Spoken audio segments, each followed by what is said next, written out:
Hi, my name is Allie Perfatre, and I will be telling you about the contemporary photographer Sally Mann. So, who is she?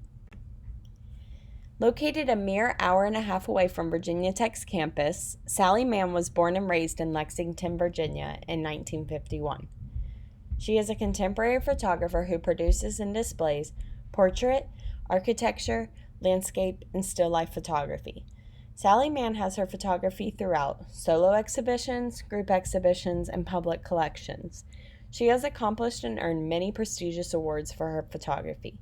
This photographer has collected grants and awards since 1976 to the present day.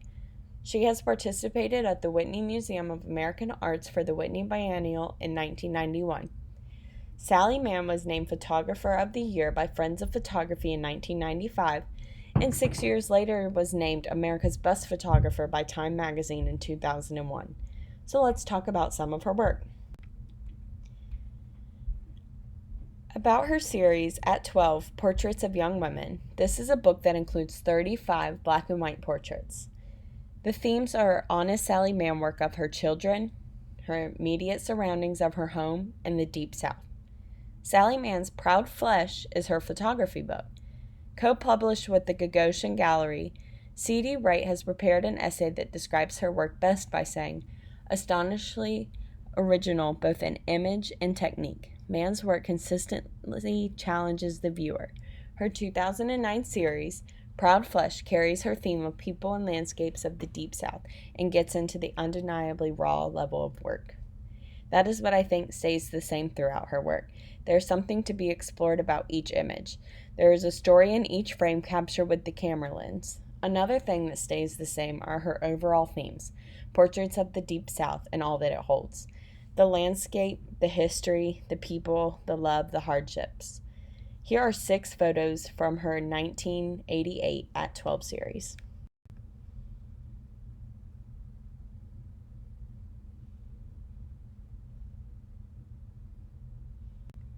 And here are 3 photos from her 2009 Proud Flesh series. This series is such a testimony to Sally Mann as a photographer and her success.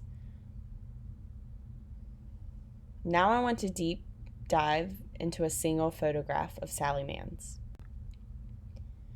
I chose this silver gelatin print holding Virginia from Sally Mann's 1989 Immediate Family series. This black and white photograph is so strong from the composition to the use of lighting all the way to the interpretation. The strength behind those eyes set this composition up for the purpose and success. If you close your eyes and open them, the place you lock in on are those eyes. The shadows are not too harsh, nor is the lighting. The highlight above the eyebrow communicates a light source from maybe the sun. The highlight in the eyes on the bottom left of the pupil communicates another source of light. We can feel the breeze through the hair, but it's not so strong like the grip on her arms. The person holding her back almost frames her, making her stand out even more. I believe the camera was still and it was using a long exposure because it was made by silver gelatin print. Silver gelatin print is basically a monochrome image process that uses light sensitivity and then goes through layers of removing the undeveloped silver salts. And after removing certain resins, the photo takes a water bath to complete the process. I believe this is a portrait of this girl in Virginia. I have to go back to talking about the eyes because that is where I see the interpretation. There is such a story in them. It's almost historical or monumentous.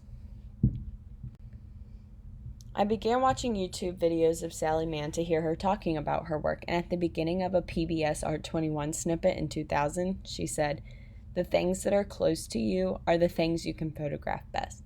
That truly resonates with her as an artist and a photographer. Sally Mann captures her personal life in Virginia in the most honest and real-time way. This authenticity is the grounding of everything she has produced. In conclusion, Sally Mann is a Virginia native photographer who has captured the geography of the land and the people around her who are most endearing to her. She is successful in capturing people through portraits and all other types of photography such as architecture, still life, and landscape.